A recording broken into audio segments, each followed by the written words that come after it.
then series an is number one convergent if L is less than 1. Second case, divergent if L is greater than 1. तीसरा, test fail if L is equal to 1. ठीक है ना। Conversion कब होगा? जब L less than 1 होगा। Diversion कब होगा? जब L greater than 1 होगा और L equal to 1 पे टेस्ट फेल हो जाएगा। समझे? जैसे एग्जाम्पल के तौर पे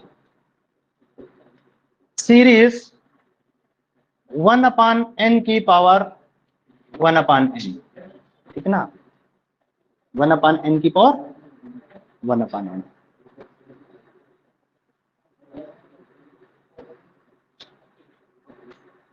ये इसको मत देखे ना, इसको देखिए ना। अच्छा चलो इसके बारे में, इसको मत देखिए, पहले इसको देख लीजिए ना। कौन सा? सीरीज 1/n की पावर n, इसको सीरीज को देखिए। इट इज कन्वर्जेंट और नॉट।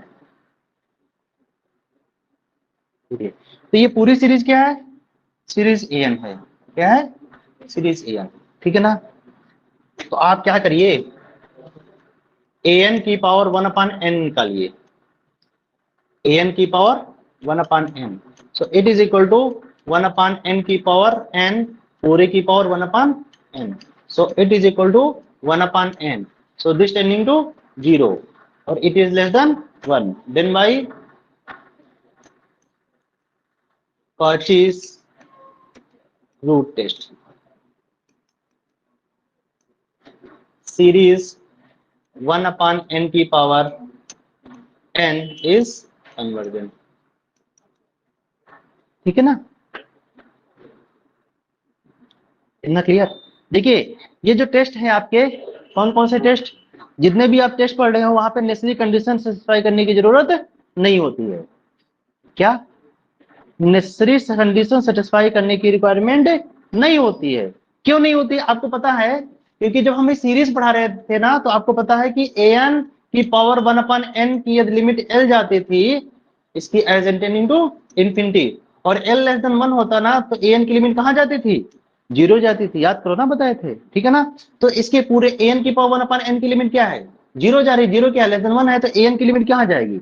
0 जाएगी। तो नेसेसरी कंडीशन ऑब्वियस सेटिस्फाई कर दिया, ठीक है ना। तो जितने ये टेस्ट है ना, उसमें नेसेसरी कंडीशन सेटिस्फाई करने की रिक्वायरमेंट नहीं है, ऑब्वियस है, कर जाएगा।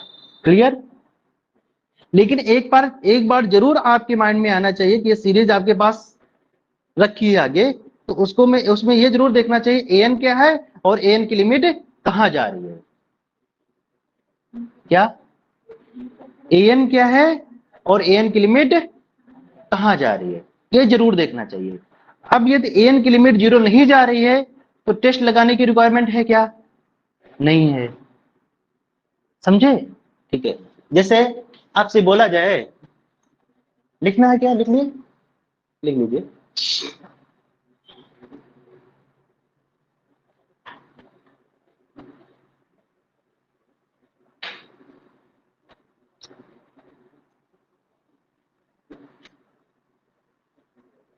ठीक है।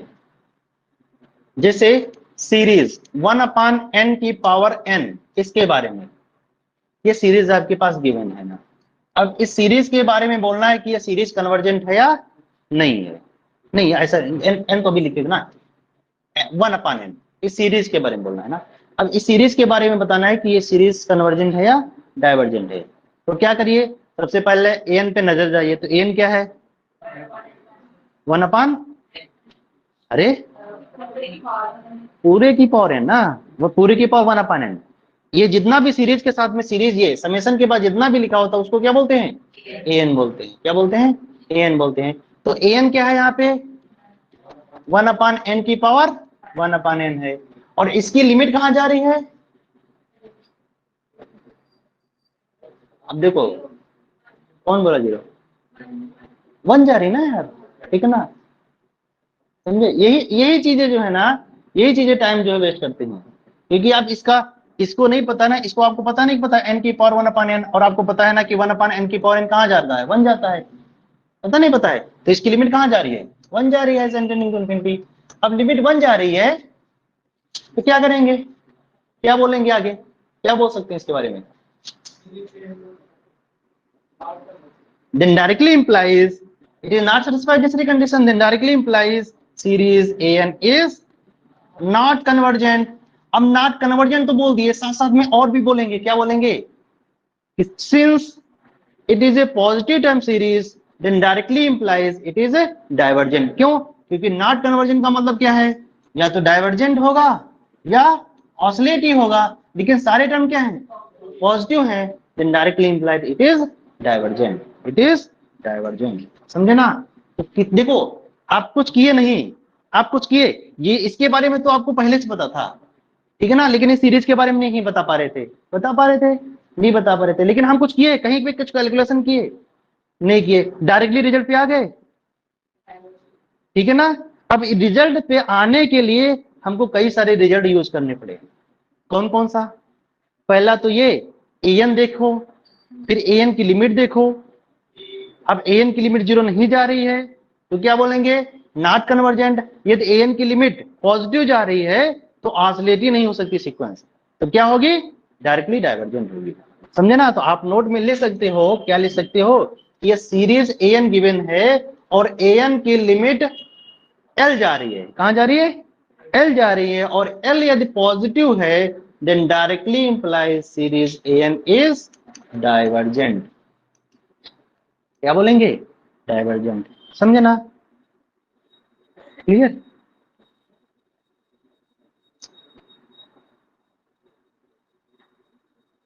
और यदि an की वैल्यू लेस देन 0 जा रही तो क्या होगा, यदि ऐसा केस बोल दिया ना कि सीरीज a1 गिवन है, सीरीज an गिवन है और an की लिमिट l जा रही है और l लेस देन 0 है, अब क्या ख्याल है an के बारे में, सीरीज an के बारे में बताइए?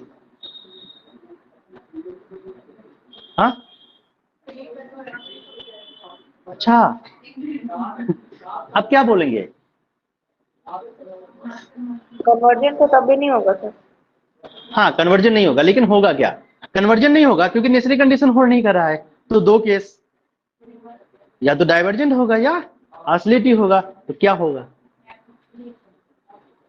बताइए?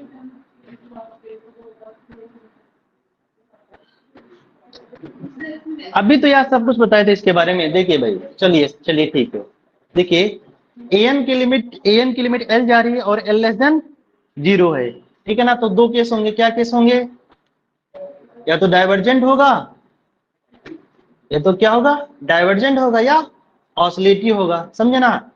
अब यहाँ पे ये केस होता है कि ये जो, यदि L पॉजिटिव होता है ना तो डाइवर्ज करता है, लेकिन डाइवर्ज करने के साथ में डाइवर्ज टू प्लस इन्फिनिटी होता है, क्या होता है, डाइवर्ज टू। जब सारे टर्म पॉजिटिव है या इसकी लिमिट L पे जा रही है तो L के नेबरहुड में क्या होंगे, इन्फिनाइट टर्म्स होंगे, और L के नेबरहुड के बाहर कितने होंगे, केवल फाइनाइट टर्म्स होंगे। तो कहने का मतलब है कि टर्म क्या है, इन्फिनाइट टर्म पॉजिटिव है, केवल फाइनाइट टर्म हो सकता है, निगेटिव हो सकते हैं, लेकिन सारे ऑलमोस्ट टर्म क्या है, पॉजिटिव है, तो उसकी लिमिट कहां जाएगी, उसका सम क्या होगा, पॉजिटिव होगा।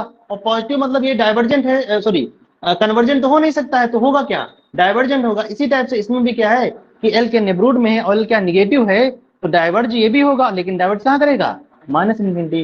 तो ये ऑसिलेटिव तो नहीं होगा, लेकिन डाइवर्ज करेगा, साथ साथ में कहां करेगा, डाइवर्ज टू माइनस इन्फिनिटी। पक्का? आगे बढ़े, चलिए। आपसे बोला जाए ना सीरीज 1 + 1/n की power n it is convergent और नॉट, तो क्या बोलेंगे, ऑनलाइन वाले क्या बोलेंगे, बोलो भाई क्या बोलेंगे, क्या बोलेंगे, क्यों, ई आ रहा है और ई पॉजिटिव है, हो गया डाइवर्जेंट, हो गया ना काम, डाइवर्स ठीक है ना। हाँ, क्योंकि यहाँ पे an क्या गिवन है, 1 + 1/n की पावर n, और इसकी लिमिट कहाँ आ रही है, e जा रही है, और e पॉजिटिव है। समझे ना, e पॉजिटिव है, समझे, इतना क्लियर?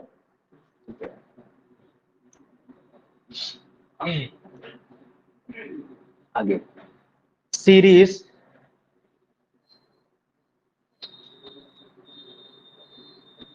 E upon pi की power n, this series it is convergent or not? क्यों?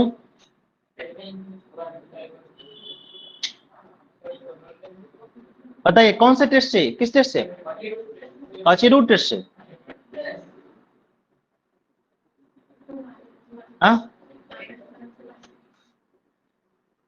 हाँ, ज्योमेट्री टेस्ट है वो तो है, ज्योमेट्री टेस्ट से डायरेक्टली कन्वर्जन दिख रहा है ना। ज्योमेट्री टेस्ट है, इसको क्या ले सकते हैं? सीरीज E अपॉन पाई की पावर n, है ना।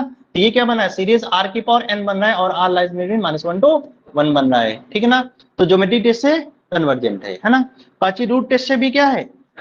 कन्वर्जेंट है। किसी यदि एक टेस्ट से कन्वर्जेंट आ गया ना, तो कोई दूसरा कन्वर्जेंट, दूसरा टेस्ट डाइवर्जेंट थोड़ी ना बोल देगा, वो भी क्या बोलेगा? कन्वर्जेंट ही बोलेगा ना, ऐसा ना। ऐसा दैनिक जीवन में हो सकता है कि कोई बोले एक, है ना, एक पॉजिटिव बोले दूसरा निगेटिव भी बोल सकता है ना।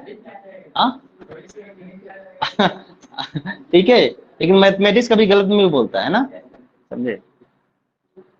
e की पावर n अपॉन पाई की पावर n, तो ये ओरल क्या है? सीरीज an है। क्या है?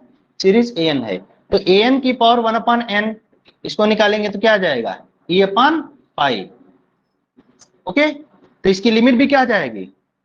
e अपॉन पाई ही रहेगी, और ये लेस देन क्या है? 1 है। e अपॉन पाई की वैल्यू क्या होगी? लेस देन 1 है। Then by Cauchy root test it is convergent. Then by Cauchy root test it is convergent. इतना क्लियर? चलिए आगे बढ़े।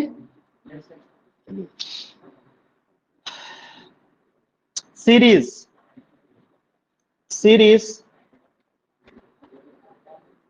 चलिए आगे बढ़ते हैं ना, एक टेस्ट और लिखते हैं ना। आगे बढ़ते हैं, comparison test.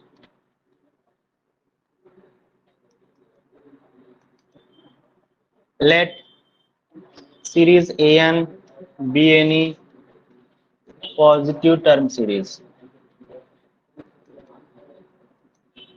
of real numbers,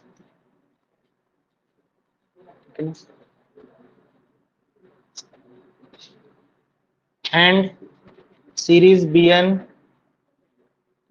be also any positive term series such that an is lesser equal to bn for every n belongs to natural number, ठीक है ना। ऐसा हो r करके an is lesser equal to k time bn for every n belongs to natural number, comma k is any positive real number, समझे ना। then number 1, if series bn is convergent,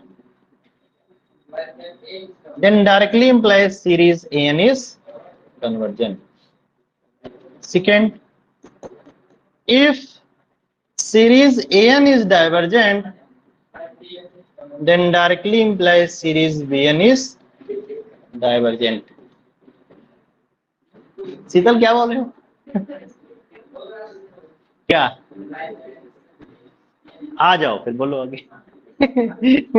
ठीक है,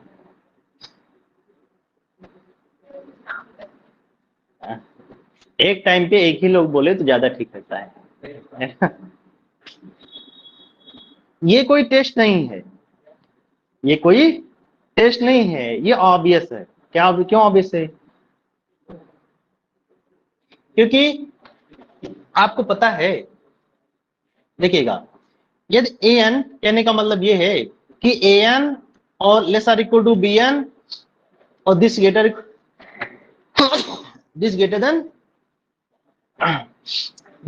टू 0 भी लिख सकते ना। This greater equal to 0, क्योंकि positive है ना, तो इसको क्या ले सकते हैं? ग्रेटर इक्वल टू 0 ले सकते हैं। आप बताइए, यदि इसका सम फाइनाइट आ रहा है, इसका सम फाइनाइट आ रहा है, तो इसका जो भी सम होगा वो हमेशा इसके इस सीरीज के सम से छोटा ही होगा, या छोटा या इक्वल हो सकता है। इससे बड़ा तो नहीं हो सकता है, बताइए हो सकता है क्या? नहीं हो सकता ना। जैसे आपसे बोला जाए ना 2 + 3 और अगले में क्या कर देते हैं? दिस लेसर इक्वल टू 2 + 5, बताइए इसकी वैल्यू क्या होगी? ये an है और ये bn है ना। तो इसकी जो वैल्यू होगी, इसका जो सम आ रहा है ना, इसके सम से इसका सम हमेशा क्या होगा, छोटा या इक्वल हो सकता है ना। तो कहने का मतलब ये है कि इस सीरीज का सम यदि फाइनाइट है तो इसका भी सम क्या होगा, फाइनाइट होगा। क्लियर ना। नेक्स्ट केस में ये देखते हैं कि यदि इसका सम इनफाइनाइट हो गया, छोटे वाले टर्म्स का सम यदि इनफाइनाइट है तो बड़े वाले टर्म्स का भी सम जो होगा वो इनफाइनाइट, मतलब इनफाइनाइट ही होगा ना, इनफाइनाइट से बड़ा कुछ हो नहीं सकता है, तो ओरल क्या होगा, इनफाइनाइट हो जाएगा ना। तो कहने का मतलब है कि यदि an का सम, सीरीज an का सम इनफाइनाइट है तो सीरीज bn का भी सम क्या होगा, इनफाइनाइट होगा। यदि इसका सम इनफाइनाइट है तो इसका भी सम क्या होगा, इनफाइनाइट होगा, है ना। तो ये टेस्ट नहीं है क्या, टेस्ट कोई लग रहा है टेस्ट है, लग रहा है टेस्ट ऑब्वियस है ना, याद करने की रिक्वायरमेंट है क्या, नहीं है ना। तो कोई कंपैरिजन टेस्ट, कोई कंपैरिजन टेस्ट नहीं है ये, कि बस क्या है अब वहां पे है ना, अब उस वहां पे ये लिख दिए कंपैरिजन टेस्ट तो हम लोग पढ़ते आ रहे हैं, लेकिन है क्या है, ऑब्वियस है ना। चलिए जैसे एग्जांपल के तौर पे आपसे बोला जाए कि सीरीज साइन 1/n/n के बारे में, n = 1 to infinity। अब बताइए सीरीज कन्वर्जेंट है या नहीं, क्या है। अब आपको सीरीज an गिवन होगी और bn खुद से निकालना है, bn क्या करना है, खुद से निकालना है। क्लियर ना, समझे। तो an ये क्या है, सीरीज an गिवन है, ठीक है ना। अब बताइए साइन 1/n/n, चलिए अब बताइए हम कुछ कुछ इनइक्वालिटी लिख रहे हैं, आपको बताना है इसमें से कौन सा सही है। This less or equal to x for every x belongs to r, ये पहला। Sine x is less or equal to mod of x for every x belongs to r, sin x is less or equal to x for every x belongs to r plus, ठीक है ना। Sign या mod of sin x is less or equal to 1, ठीक है ना। sin x is less or equal to 1, sin mod of x is less or equal to mod of x for every x belongs to r। बताइए इसमें से कौन सी inequality सही है, बताइए। पहला, दूसरा, तीसरा, चौथा, पांचवा, छठा, बताइए कौन सी इनइक्वालिटी सही है।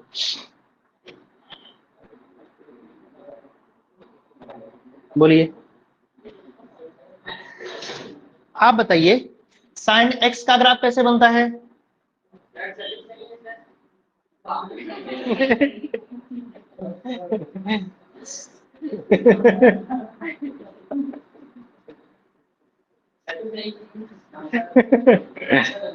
इक्वल टू साइन एक्स, ठीक है ना।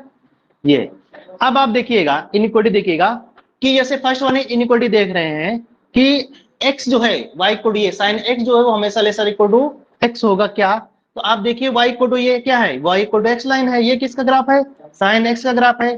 तो आप देखिए कि y इक्वल टू x का ग्राफ जो है वो हमेशा साइन x के ग्राफ से ऊपर है क्या, नहीं है ना। आप यहाँ पे देख रहे हैं तो क्या है, ये y इक्वल टू x जो ग्राफ है वो नीचे है किससे, साइन x से। तो पहला वाला फोल्ड नहीं होगा। दूसरा वाला सही है क्योंकि मॉड ऑफ एक्स का कैसे ग्राफ बनता है, ऐसे ग्राफ बनता है ना, तो दूसरा वाला सही है। तीसरा वाला सही है जब पॉजिटिव होगा, जब पॉजिटिव होगा तो पॉजिटिव के लिए क्या है, ये है ना इतना, ठीक है ना। तो y equal to x line क्या है, ऊपर है किससे, साइन x के ग्राफ से, ठीक है ना। So it is also true. अच्छा बताइए साइन x की जो वैल्यू होगी या मॉड भी कर दो, जो भी वैल्यू होगी वो हमेशा 1 से लेस आर इक्वल टू होगा। ये भी ट्रू है, ये भी ट्रू है और ये भी ट्रू है, ठीक है ना। It is also true. चलिए तो हम ये इनइक्वालिटी लगा सकते हैं क्या, this less or equal to 1/n, ऊपर में अपॉन n, तो ओवरऑल क्या हो जाएगा 1/n², यही क्या बन जाएगा bn। अब आपको पता है कि series bn is equal to series 1/n² is, कौन बोल रहा है, it is convergent by t-test, then series an is convergent by comparison test. क्या बोलेंगे भाई? कंपैरिजन टेस्ट, ठीक है ना। और कंपैरिजन टेस्ट का हम लोग नाम दे सकते हैं ऑब्वियस टेस्ट, ठीक है ना, क्योंकि ऑब्वियस है ना, तो इसको ऑब्वियस टेस्ट दे सकते हैं। ठीक है, तो अपना ऑब्वियस टेस्ट हो जाएगा। चलिए, ओके, चलिए मिलते हैं कल ना। या और भी एग्जाम्पल क्वेश्चन करना चाहो तो कर सकते हो, समझेगा थोड़ा। अब साइन 1/n/√n ये सीरीज भी क्या है?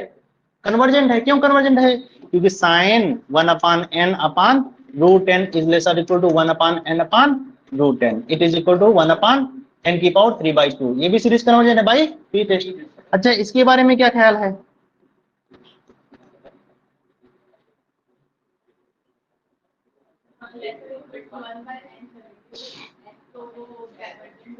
अच्छा, कौन सा टेस्ट लगा रहे हो? नहीं नहीं, कौन सा टेस्ट लगा रहे हो पहले ये बताओ। ऑनलाइन वाले कोई भी बताएगा? हाँ, क्या साइन एन है? साइन n/n, साइन n/n, इसके बारे में बताइए क्या है? हाँ, डाइवर्जेंट है। कौन सा टेस्ट लगा रही हो पहली बात तो ये? नहीं, टेस्ट कौन सा लगा रहे हो? है ना, कहने का मतलब ये है, देखो इधर देखिए, अभी जो टेस्ट आप ये लगा रहे हो ना, ये कोई भी टेस्ट नहीं लगेगा। अभी तक ये कोई टेस्ट ही नहीं पड़े हो कि इसका कन्वर्जन या डाइवर्जन हम देख पाए। क्यों? क्योंकि ये पॉजिटिव टर्म की सीरीज नहीं है भाई, है ना। क्योंकि अभी तक जितने भी टेस्ट पढ़े हैं या अभी जो टेस्ट अप्लाई कर रहे हो, अप्लाई कौन सा टेस्ट करे? माइंड में कौन सा टेस्ट है? Comparison test.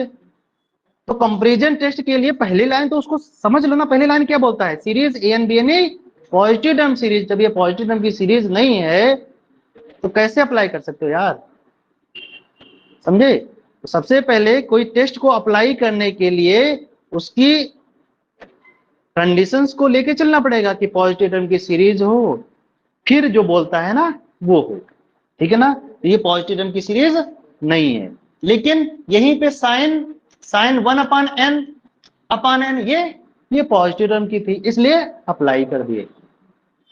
इतना क्लियर? तो आपको देखना है पॉजिटिव टर्म की है या नहीं। आगे बढ़े, आगे बढ़ेंगे, कल बढ़ते हैं ना, कल मिलते हैं। हाँ हाँ, अच्छा लिखना है ना, लिख लीजिए। चलिए मिलते हैं कल ना। किसी को कुछ पूछना है क्या? हाँ, कल छुट्टी रहेगी।